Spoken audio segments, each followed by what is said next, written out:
Episode number 28 of Making a Case. How many of us are suffering from an identity crisis? Stay tuned. You don't want to miss it.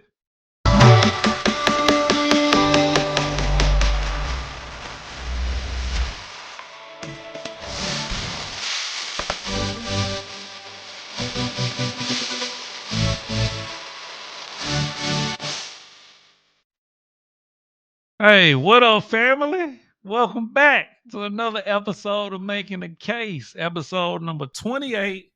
How many of us are suffering from an identity crisis? I know the last video we talked about a mental health crisis. Now, this was not intentional. Well, kind of, but kind of not. All right. But, these topics kind of go hand in hand. So it was almost, I thought, a good idea to kind of talk about them in back to back videos. Okay. For those of you that are new to the channel, I am Dr. Jacob Isom, educator, author, speaker, entrepreneur, philosopher, father, you name it. All right. So over here in Making a Case, what we do is we take a topic or an idea or a question. I do research on it, and I come to you with research on the topic to make my case on yay or nay. All right. Whether I agree or disagree. Okay. We have two channel norms over here. One, we don't attack people, we attack points. And two, we're gonna do all the cussing and all the foolishness. You get that in enough places, all right? I thought keep it pretty bland, all right? Hopefully that's cool with you. All right. But anywho, let's get into our opening statement. All right. So how there is an identity crisis. Okay.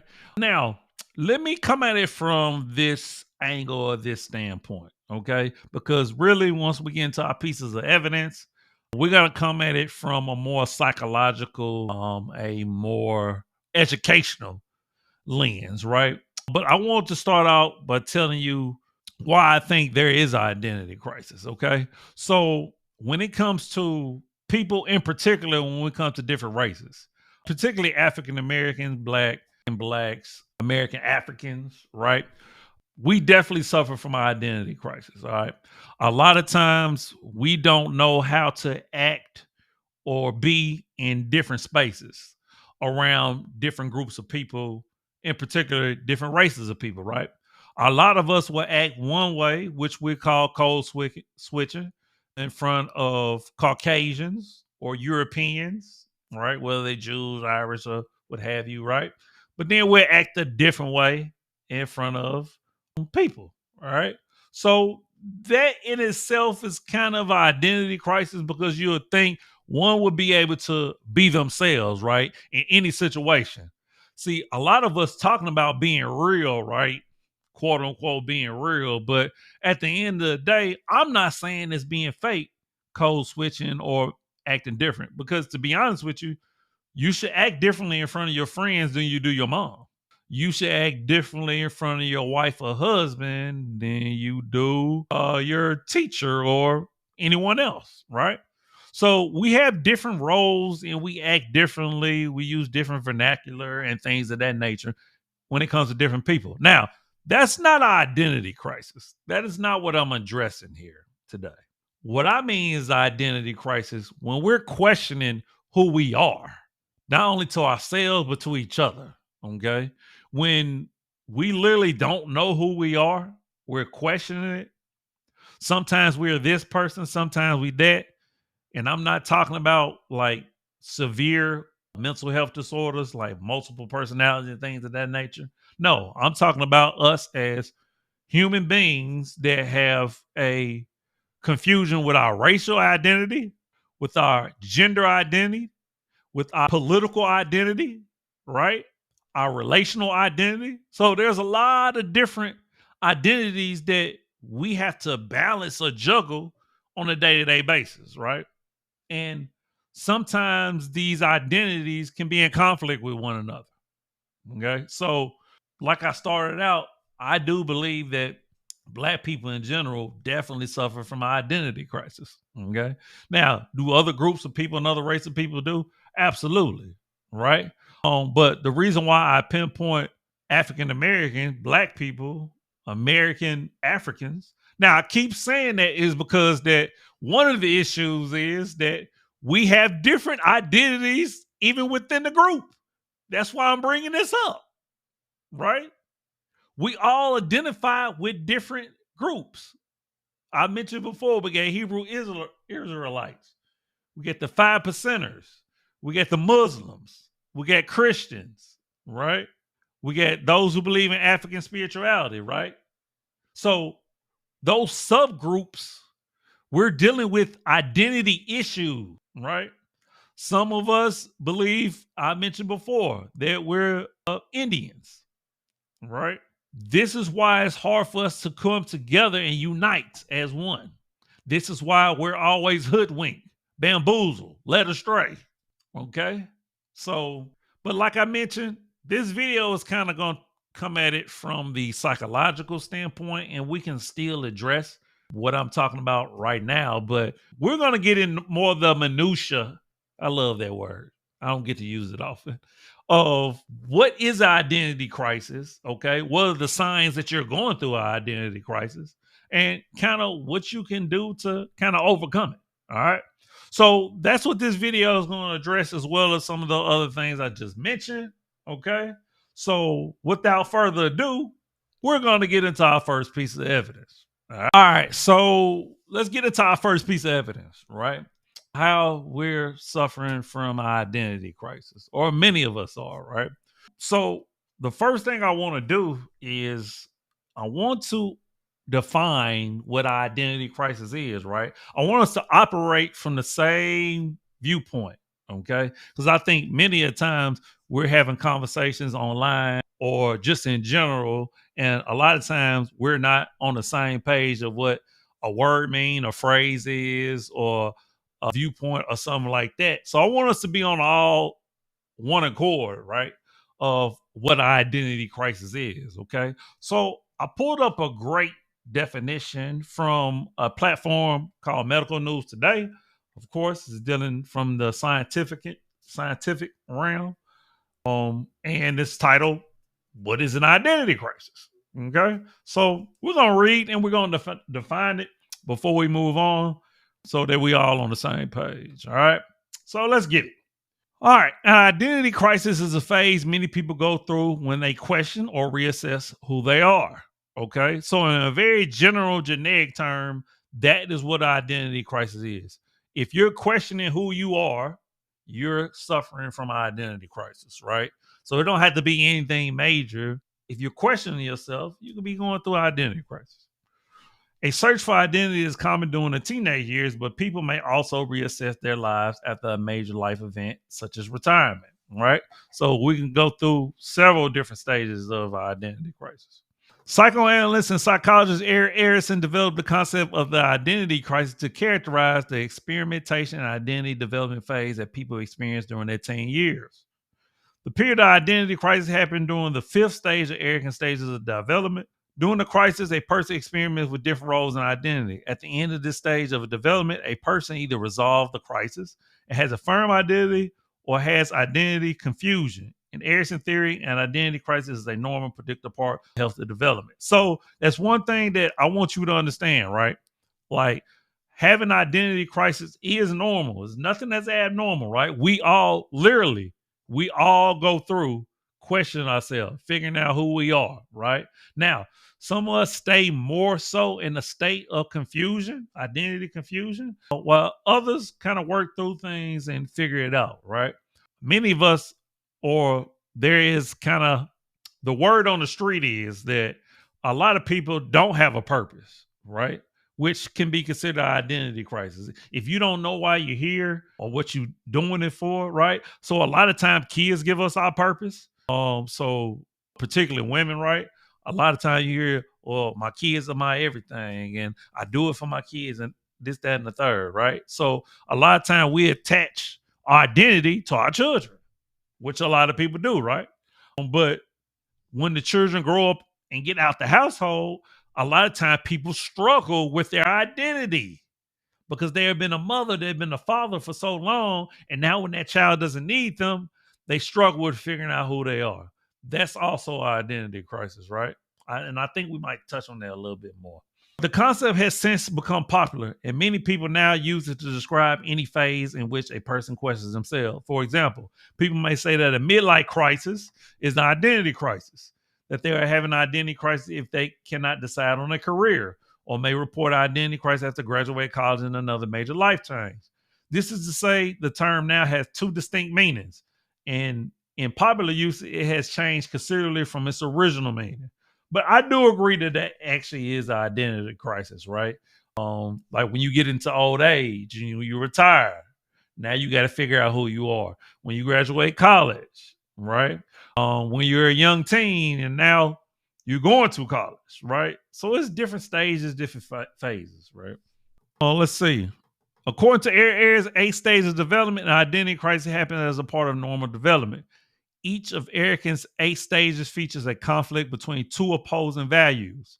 During the 5th stage in adolescence, a person must choose between identity and identity confusion. This stage features an identity crisis.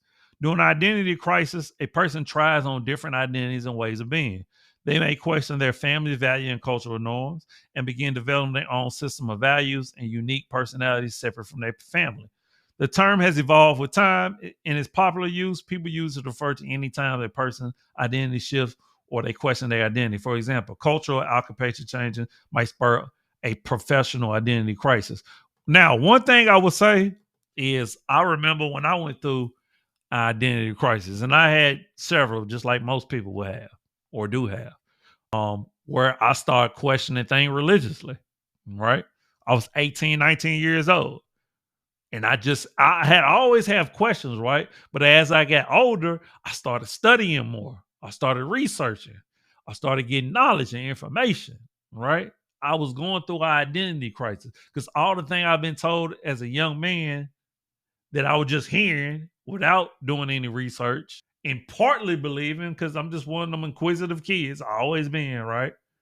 Now, when I start getting different information that contradicted, I was like, wow. Okay. So what am I supposed to believe in? So I went through an identity crisis, right?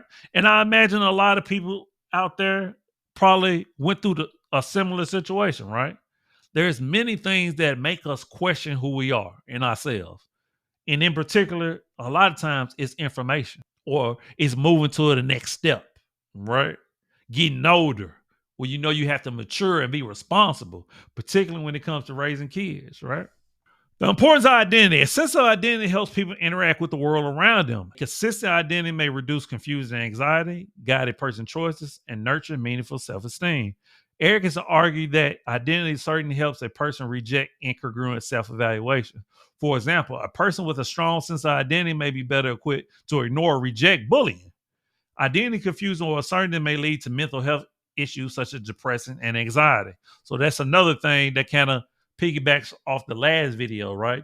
When you don't have a strong sense of identity, that can lead to mental illness, mental disorders. So that's the reason why I want to do this video, piggybacking off the last video. Erickson argued that identity certainly help a person reject incongruity. I think I already read that. Sorry. Erickson believed it important to be flexible, not to strive solely for a strong identity. Doing so can nurture fantasism and inflexibility. Instead, a person must be open to shifts in identity. Causes. In Erickson, understanding development centers around 8 stages of psychosocial development, which follow one another in predictable order. Stage 5 happens in adolescence, when a person faces identity crisis and must choose between ego identity and confusion. In the popular conception of identity crisis, identity crisis can occur after a major life change or following trauma. Some potential causes might include graduating high school. We just touched on that. Getting married definitely can be identity crisis. Starting a job, losing a spouse or parent, becoming a parent, retirement, changing one job duties or career path. Symptoms. In both Erickson understanding and the popular conception, identity crisis share several features. Those include exploring new identities and ways of being, trying different ways of thinking, what I was mentioning about my personal situation, being uncertain of one's identity and values, thinking about one's role in the world and in relationships. All right. And let me touch on this treatment real quick. It said identity crisis and arrogant understanding does not require treatment. Arrogance did believe that certain behaviors and emotion may be signs of developmental issues and identity confusion. For example, depression, anxiety, and other widespread issues among young people may result from an unresolved identity crisis. People experiencing identity issues may find support in therapy. During therapy, a person can clarify their values, discuss their history, reclaim, develop a new identity, and receive support for the anxiety and stress that sometimes accompany identity crisis. And identity crisis is not a mental health diagnosis and does not require medication. However, some people may develop mental health conditions during identity crisis or find that their identity crisis intensifies a pre-existing mental health condition. Medication, especially along with, may help. So now, I will say that I believe that most things can be handled without medication. I think that's part of our problem today is we want to take a drug. We want this quick fix, this microwave society we live in to make us feel better, right? No, we have to do the work. We have to do it mentally, all right? We have to go through the process and understand that we all suffer and deal with identity crisis, right? It's something that we got to work through with the help of family and friends, okay? And understanding, gathering information, having a support group, right? Now, going to a therapist would not be a bad idea. But for me, medication would be the last thing, the last result, okay? But we all go through these stages, all right? So if I were you, I would do more research up on these 8 stages because really they kind of start at the 5th stage with teenage and they go to the 6th, 7th, and 8th because they go through adulthood. But if you're interested in learning more about Erickson's 8 stages, I would suggest you do the research and understand and read upon more so what identity crisis means. All right. But we all go through it. And so I thought it was important for me to define it and kind of talk about this natural development that we all go through. And we're going to move on to our piece of evidence number 2. With that being said, all right, so for our second piece of evidence, we're going to kind of pinpoint where these identity crises may be coming from or how they have come about. So we're going to go to, of course, Psychology Today, one of my favorite platforms. And the title of the article is, Are You Having an Identity Crisis? Okay. So you can kind of look at your life, reflect, and see where are you currently in an identity crisis, or have you been in the past, or definitely in the future, you probably will be going through an identity crisis. Okay. So let's look at it, see what we can find out. It says 4 key ways to identify your identity. All right. You've undoubtedly heard the term identity crisis, but you may not know its origins. The developmental psychologist Eric Erikson, which we just touched on, defined 8 crisis statements that characterize our life from birth through death. Identity achievement versus identity diffusion is the 5th crisis that individuals experience as they navigate the potentially stormy years of adolescence. The crisis is one of heightened susceptibility to particular developmental changes associated with puberty. Teenagers experience rapid changes in body, build, hormones, emotions, cognitive abilities. Perhaps the first time in life, they contemplate their roles in society, including their career, values, and gender role. And like I said, I work with teenagers every day, and I can definitely see them going through this crisis, right? Now, a lot of them do have jobs and even driving, but just because you got a job and you driving don't mean you're grown, okay? So they still haven't hit the real world where they have to pay bills, they have to think about a mortgage, they have to think about insurance and things of that nature, okay? So that crisis is hitting them right about now, okay? And the other spectrum is when women go through menopause, right? That's another crisis, right?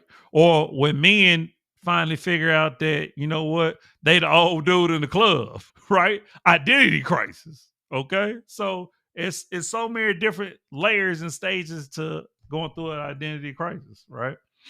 I know it seems that we focus on teenage, it's just kind of when it starts, right? Because even before that, like, I mean, of course, you're learning a lot and you kind of just believe in everything you hear. So at teenage, you start to question things, right? You know, you got to figure it out because you'll be grown soon. So makes a lot of sense. Where did I start? All right, I can move on. There are advantages to exploring your identity during your teenage years. According to Erickson, it's important to think seriously about these issues and ultimately to come to enough of a resolution so that the path you embark on in adulthood is one you have consciously chosen. This is a psychological state that Erickson called identity achievement. If you don't come to grips with these crucial life decisions and never arrive at a firm identity, your identity diffusion will not prepare you for the developmental tasks that lie ahead. A strong identity emerges not only from this constant contemplation of your life's purpose, but also from successfully resolving the developmental challenges that characterize the previous childhood years. Having a strong identity in adolescence, the thinking goes, rests in part on your having a strong sense of trust and empathy, autonomy in toddlerhood, ability to play as a preschooler, and solid work ethic in the elementary school years. The issues of childhood may reemerge later in life as well. You may confront problems in your connection to work in your young adult years if you feel you're in a dead-end job. Similarly, you may confront issues associated with later life in your early years. Young people coping with the death of someone close to them or even their own terminal illness may face the psychological issues associated with later adulthood. And it's funny, them mentioning that, I was thinking about as far as like, if you don't establish in kids at an early age how important education is, how important goal setting is, how important being on time is, etc. It's a laundry list of things that we have to teach kids at a young age. And if we're not focused on that, we're not hammering it in, our children will go through identity crisis at a very early age. And when they get to their teenage years, they're going to have even more issues because we haven't instilled in them the things that they need to pay attention to. Because a lot of the issues with us as parents, right? We don't take our job as serious as we should. We should be making sure that they not only get what we did not have, but make sure that they get the ideal situation, the truth from us, and not always try to hide things from them. Okay. So I think this identity crisis can be lessened if we took our jobs more seriously as parents, if we watched and protect them when it comes to the outside world, when it comes to social media, the things they watch on TV, etc. Right? Then this whole identity crisis that they're going through in adolescence wouldn't be such a strain on them. That's just my opinion. Okay. Let's keep reading. Let's get back to the question of identity. Identity crisis may occur at any time in your adult years when you're faced with a challenge to your sense of self. In addition, some adolescents may not go through identity crisis at all, but instead accept the roles and values handed down by their parents, right? Other adolescents remain in a permanent state of crisis. Because there are more than two ways that people navigate their adolescent identity issues, researchers following Erickson's theory expanded his concept of the identity crisis. Simon Fraser University psychologist James Marcia worked at the University of Buffalo at the time, developed a framework that went to stimulate a large body of work on adolescent identity development called identity statuses. Marcia defined four alternate ways that teenagers resolve identity issues. Identity status is defined by two dimensions. The four identity status are built from high and low positions on two identity dimensions. Dimension one is commitment. People high on commitment have a firm system of who they are and feel strongly about the choices they have made. People low in identity commitment have a certain sense of self. Dimension two is exploration. If you are high on the exploration dimension, you are actively questioning your sense of self and looking for ways to come to a decision. And I think that's a lot of time what a lot of teenagers go through. They just experimenting. They're exploring, right? They're exploring to see what they can get away with, what they can't, and kind of test their limits or what they like and what they don't like. So a lot of times you'll see teenager experiment sexually, right? They experiment with drugs and things of that nature, right? They're just trying to see what they like and what they don't like. All right. Some people stick with it for a lifetime. Some people like, that's not me. All right. Combining the high and low points on each dimension, we arrive at four identity status. People high on the commitment and exploration dimensions are traditional identity achieved. At the opposite pole of both dimensions, people low on commitment and exploration fit Erickson criteria for identity diffuse. People high on exploration but low on commitment are in the category that Marcia called moratorium. This means that they have placed a hold on making the major decision in their life. They're thinking hard about what they want to do, but aren't ready to commit.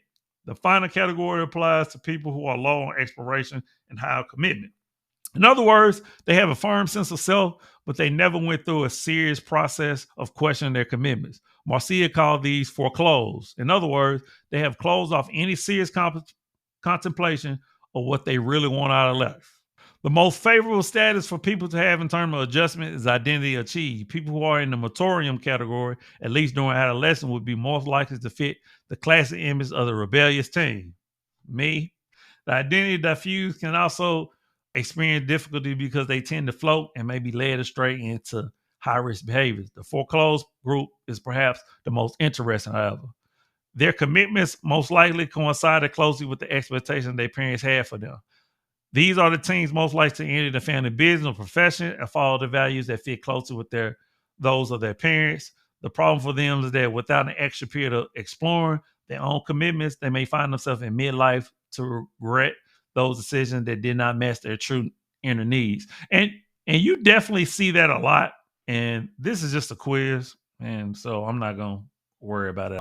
But you definitely see that a lot when it comes to kids who their family legacy is intact.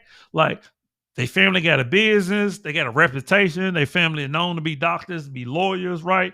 And they have to follow in those footsteps, but they don't really want to. So eventually they either gonna go astray or rebel, or they're gonna do it, but they're gonna be miserable because it's not what they really want to do, right? So the identity crisis, the identity diffusion, like, it take multiple forms, right? And a lot of times we wouldn't have thought about this as an identity crisis, but it very much is. And I can almost say it's almost like a role confusion and like a role crisis, right? Trying to figure out what your role is in the family, what your role is in life, in society, right? So, like I said in the last piece of evidence, we all go through it. We all have to deal with it. But once again, this is just more information for you to have to say, hey, at the end of the day, like, we have to work through it. It's like, it's no getting around it. We got to go through it, not go around it. Okay. So we're going to wrap up things with our last piece of evidence. Okay. So let's get into it. So there's my piece of evidence number 3, as well as I get into my statement. I thought that would be a great way to kind of wrap up the video with the video, right? Of asking, well, who am I, right? Because at the end of the day, it's not only a psychological argument, it's also a philosophical one, as the video kind of illustrated, right? Because I think we're consistently asking who we are, or we're wondering who we are, right? And a lot of times we come at it from a theological, philosophical standpoint. Well, I'm God's child, or, so we'll come at it from a very, metaphysical standpoint, philosophical, religious aspect, right? But if we really was to ask ourselves, well, who are we, right? We're getting at our identity, right? So in the beginning of the video, I said that, well, American Africans, African Americans, Black people, we struggle from an identity crisis, right? Now, based on the evidence that I outlined in the video, we all do, right? But in particular, I brought up Black people, American, African American, is because a lot of times we are struggling with answering that question. Well, who am I? Am I to white people? Who am I to Black people? Who am I to America? Who am I to Africans? If we go over to the African continent, they're going to treat us differently because they have a different perspective. They have a different history, right? But when we over here in America, that history is different. That perspective is different. We're not treated the same, right? So our ideology, our thinking of who we are changes from continent to continent, from culture to culture, from situation to situation, right?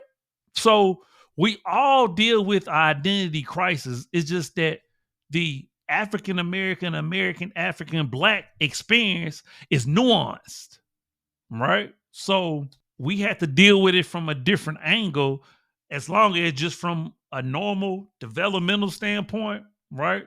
We dealing it on a much more deeper psychological issue. Cognitive dissonance is like through the roof, right? I already did a video on cognitive dissonance.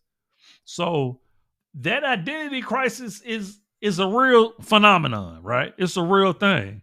And we have to pay attention to so that we don't develop mental health issues, right? So we can address it from the standpoint that it's normal, all right, that it happens, all right, and that we got to work through it. Whether it's career change, whether it's retirement, menopause, puberty, right? Through the different life cycles, we're going to have to tackle it. And I do believe support groups will help with that. Or putting out information such as videos like this, right?